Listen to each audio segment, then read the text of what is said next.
The day after might feel worse. Let's get into it. You are Locked On Bengals, your daily Cincinnati Bengals podcast, part of the Locked On Podcast Network, your team every day.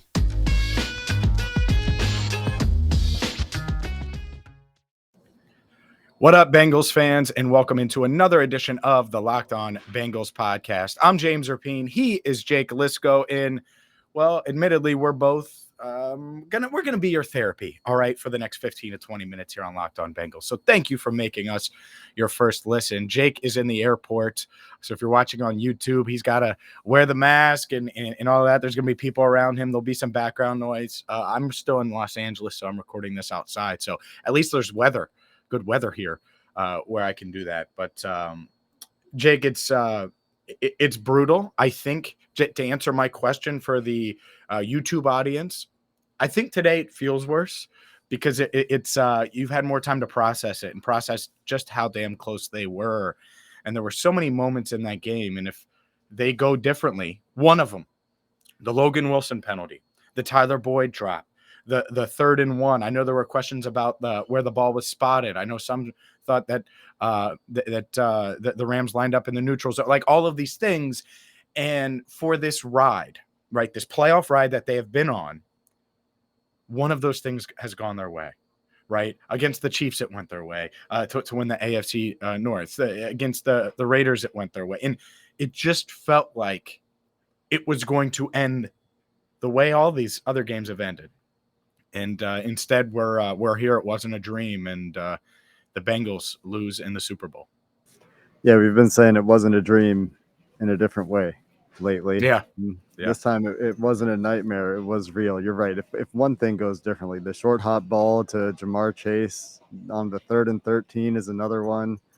Yep. You know, there's so many little things, and that just shows you how the NFL is, right? It's these tiny margins of victory. The Bengals have been riding that line this year, and people are taking victory laps and all this stuff, but I don't see it that way, man. Like the Bengals were dogs in this game, and they almost won the game. They had the ball going down the field to win the game. Samaje Perine did get that first down. I can't believe, like, I didn't see this in the stadium. I saw the replay on Twitter, and I can't believe that play wasn't reviewed. Yeah, it's and that's the thing is when you're in the stadium, and we've talked about this. I don't know about on the show, but when you're in the stadium, sometimes your perspective is much different than when you can see the broadcast copy of things, right? Like the Logan Wilson penalty. In real time, I wasn't sure, but then you go back and you see it and you're like, oh my God, really? You know, like that's insane. And the same thing goes with the spot of the ball. And the play that really it just felt like a throwaway play where looking back, I wish they would have just called a timeout. After the pass to Chase, he gets out of bounds. Then the pass to Boyd. And they hurry up to the line. And I think they snap it with about 48 seconds, something like that. And I might be wrong. It might have been more. But he throws it to Chase deep. And it's almost a throwaway. I mean, there's no chance. He throws it 6 rows back. It felt like it was into the bench. And it's like, well, damn, like that. Looking back, because then it's 3rd and 1, you have the Perine play, and then 4th and 1, and we know what happened. So that play is going to get lost in it, but it really felt like a lost play, and that's another one that comes to mind when reflecting. Yeah, there are some narrow misses on deep balls, right? Like that one's just thrown away. But even the 4th down play, Jay Morrison tweets, Jalen Ramsey's fallen down.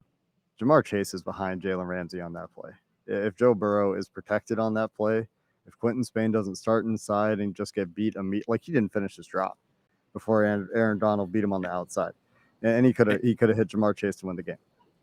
Yep, and so this is the unique perspective we can give from the angle after Burrow threw it, balls down, Rams start celebrating. Jamar Chase, and he's been pretty composed this year. His helmet might be in 8 pieces. He took that thing and just slammed it and I don't blame him, right? Especially because he's that wide open, streaking downfield for what would have been, you know what I'm saying? So it's wild. And it's also why, because I asked Zach this after the game, I was like, what were you looking for on that 4th down play? And he just kind of dodged it. I bet he knew. I bet he saw Jamar. I bet, and so You're literally talking about that close to, even after everything, even after Cooper Kupp scores, even after the penalties go against them, all of these things, even after 7 sacks, and it feels like everything's they're right there. And this Joe Burrow to Jamar Chase connection is literally a half second, a second from changing Super Bowl history. And that gives you some hope, right? And we're saying we're therapy today. I think that's where the hope comes from, is that despite these things that we can point to in the fourth quarter at the end of the game that go so haywire, they were that close. Despite Samaje Perine probably having the first down, not getting the call, Aaron Donald in the neutral zone, the holding penalty, the sequence of penalties on the Rams touchdown drive, they were there. They were that close. And so to me, that does inspire some hope for the future, right? It's hard to get back to the Super Bowl. It is. But this is not necessarily a one and done deal. There is a core here.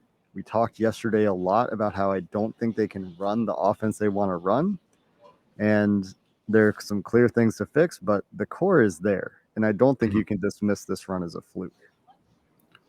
Oh, certainly not. And we can talk about that. We can go there next, about the run a little reflection as part of the therapy. But first, I have to tell you about Bet Online, because football season might be over, but basketball is full steam ahead for both pro and college hoops. So maybe it's my guy Steph Curry and the Golden State Warriors, or maybe you like the Phoenix Suns, or someone in between. Either way, you need to get to Bet Online right now. They're the best spot for all of your wagering, all of the scores you're looking for. And it's not just basketball. BetOnline.net has you hockey, boxing, UFC, and so much more, including, I can't believe I'm mentioning this, Super Bowl 57 odds at betonline.net right now. So head to the website today or use your mobile device to learn more about the trends in action. Bet Online, where the game starts. And let's go there next, Jake. What a bleeping run. Like, so much fun. Like, when we were hosting our meetup against the Jags, right, way back in week 4, and all of our loyal listeners that came out and supported the show and stuff, it was awesome, right? And they ended up winning that game. But if I would have told you then that, and I know I get 3-1, right? But if I would have told you then that they're going to win the division, I think maybe. But not only did they win the division, not only did they win the first playoff game in 31 years, not only did they win their first and second road playoff games in franchise history, they did it all this season. And so, like, when you take a step back, which is part of what we probably need to do during this therapy session, it's like, wow, what a wild run. That was a ton of fun. I mean, it's crazy to think about. And you can obviously drive yourself crazy, and I have really since the game ended, looking at ways it could have been different. At the same time, what happened, and everything leading up to that, there's a reason why you kind of expected them to pull it out, because of all the fun and all the things they were doing in those past weeks during this magical run. And I saw when I was in the tailgate, I don't remember which talking head it was, Skip Bayless, Steven, I don't know, one of those guys had a 33-13 Rams score prediction. And I'm sitting here thinking, like, man, have you watched these playoffs? The Rams have been in close games. The Bengals have been in close games. And we had a close Super Bowl. It came down to a last drive for the Rams and a last drive for the Bengals. And it had the feel of last quarterback to have the ball wins. And, the Bengals were really close to that. But you're right, James. I mean, that week 4 game, at halftime of that week 4 game, I'm thinking, like, man, do we have to talk about firing Zach Taylor again? And I know there's some listeners out there that want us to have that conversation. It's not happening. The Bengals are not firing Zach Taylor. They're going to extend all their coaches. Yep. But the overachievement of this team is special. And I think that's worth, as you said, James, it's worth shouting out. It's worth acknowledging. It's worth praising, because this is a team that couldn't run an offense, that was severely limited, that didn't, on offense, it didn't have really a great pass rush to go with Trey Hendrickson, and that showed up yesterday. These things can show up, And when they do show up, they can lose you games. And that's the razor thin margin of the NFL. But the fact that this team, with those flaws, with the Eli Apple time bomb that unfortunately went off in the Super Bowl, right? They made this close. Mm-hmm. It is remarkable and tells you about, what Lou Anarumo accomplished, what the other defensive players accomplished, the home runs they hit on that side of the ball, the tight knit nature of the locker room, and the quarterback they have, and their number one pick they have in Jamar Chase. These things are all just remarkable accomplishments for this team, and I think it is worth praising that. And it occurs to me, James, reflecting on the in-person media day on Friday, the defensive players I talked, really the whole team. I only talked to one offensive player, which was T. Higgins, but the defensive players I talked to were so confident, so comfortable, and really spoke so glowingly of their teammates. Mm-hmm. That's also really special. Yeah, that's rare, and it's hard to capture that, right? That's one of those things, hopefully they can keep that bottled up and use that and keep that as, a part of this culture, a part of what, the fibers that make up this team. But it's hard. It's hard to do that and have that, man. I've covered a lot of teams and not just NFL, right? Baseball, NBA. It's hard to have that type of closeness. And it was unique. And you felt it. You're right. You felt it in person, obviously, but that's one of the rare in-person interview times and news conferences we've had in a while. And you can feel it in the Zooms. And that's to me, pretty tough to do. So I do think this in Joe Burrow, as always, continues to handle everything beyond his years. Like, he's 25. I get it. He's old for a second-year quarterback, whatever you want to say. That dude handles it like he's 35. And he's like, yeah, I watched the Kurt Warner, It's a Football Life. And he said that they didn't celebrate enough after one of their losses. And I would imagine it was the Rams lost to the Patriots in the Super Bowl. I need to watch Kurt Warner, Football Life. Either way, Warner said that, and Burrow's like, I'm going to make sure we celebrate this team. And that's, you want to talk about keeping that culture. That's a huge part of it. So, we have plenty of time to talk about the future, but I agree with you. It's been, it was a really, really fun season.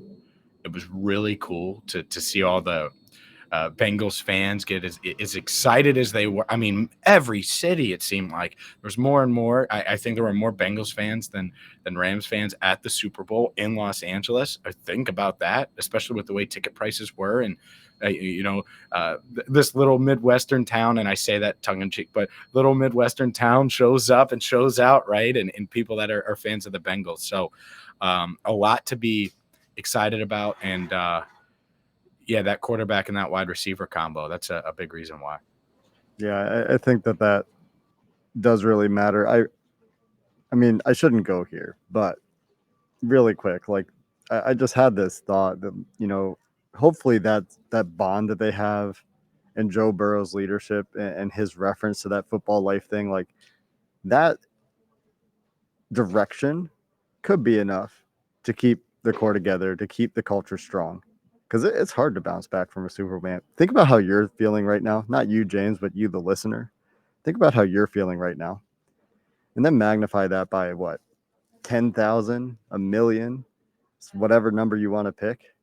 That's how these coaches and players are feeling. And, when I tweeted that we put our show out last night, some of you said, not going to listen. If you tweeted me that, you're not listening today either. And people just need a break, right? People need space. And I get that. But it does seem like there's something special there in the culture that Zach Taylor's built. For all the flack he takes as a play caller, decision-making, whatever problems you have with him, that culture is real. And the leadership of Joe Burrow is real. The way these guys talk about Joe Burrow is real. And I think the Joe Burrow effect on free agency should be real too. Yeah, you would certainly hope so. And that's something we will dive into, obviously. And look, I get some of you aren't going to be able to listen. At the same time, we can also be your therapy, free therapy, 5 days a week. So maybe it'll help you get past this, because a lot of you, me too, haven't gone through this because you're 31 or you're 30 or you're 25 or you're 20 and you don't know how to. So let's get through it together. But you want more of a reliable offensive line. We'll talk about that at some point. But you know what else you want? Reliable transportation, Jake. And rockauto.com can help you get that. This episode brought to you by Rock Auto. And it's the place that you can go to get any car part you're looking for anytime, shipped directly to you. So you don't have to go to the big box store and mask up if you're in California, or deal with, Eugene trying to look up what part. No. You can do it all from the comfort of your own home, and you're going to save money while you do it. Why spend 30, 50, even 100% more for the same parts when you can get quality parts at rockauto.com? Go there right now, rockauto.com. See all the parts available for your car, truck. Be sure to write Locked On in there. How did you hear about us box, so they know we sent you. Amazing selection, reliably low prices, all the parts your car will ever need. rockauto.com. Jake, it's wild, man. I mean, there's going to be so many moments in that game that we look back on, and so many moments from the season that I think we look back on. I don't know. I don't know if there's a number, like a one, like the moment game-wise, because Cooper Kupp scored twice, right? You had the penalty that nullified that one. But so it's not that. Is it the penalty for you? Is it the Wilson flag? Is it the Burrow drop or the Burrow miss to Chase? Is it Boyd's drop? What if there was one play?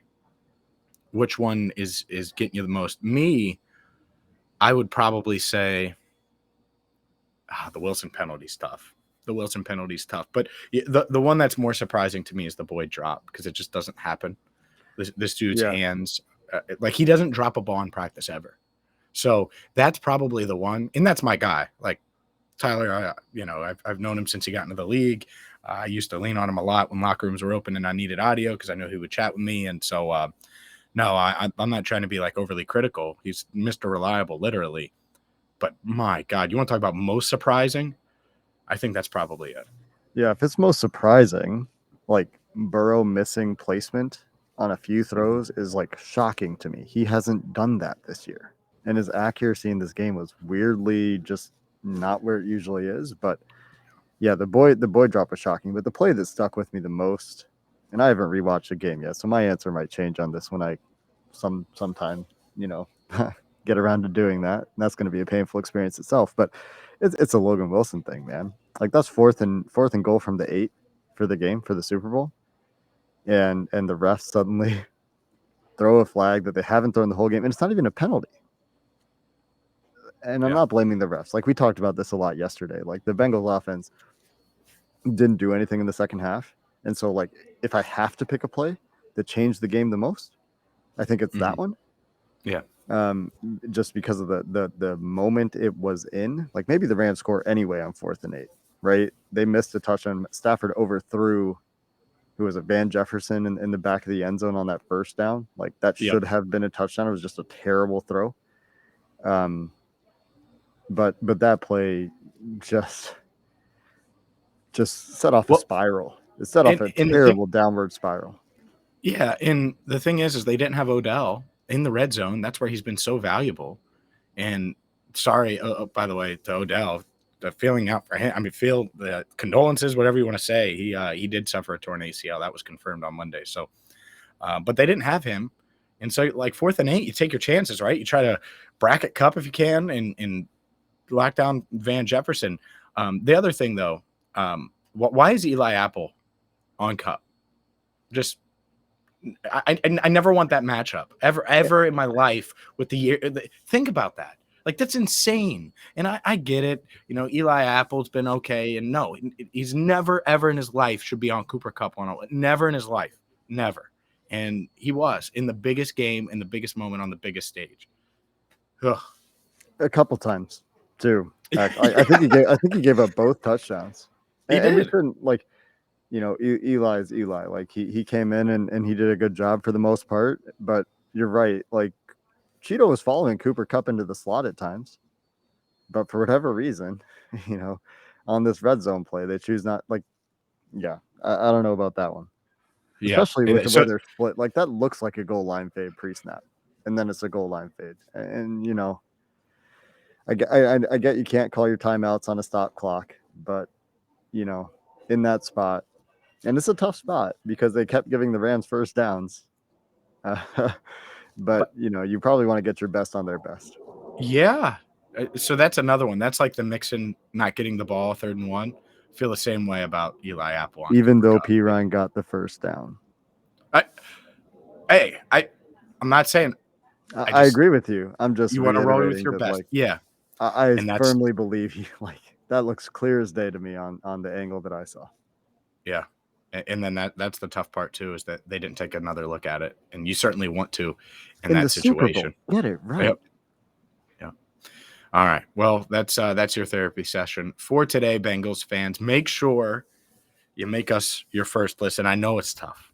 I know it's hard right now. We will get into the off season. We're going to get a couple guests in this week. We just got to make our travels back and get things ironed out here post Super Bowl. So for Jake Liscow, I'm James Rapien signing off for now. Do you want to take us out? Nah, it's all right. It's all right. We'll do it. It's all right. It's okay. Thank you so much for listening to the Locked On Bengals podcast.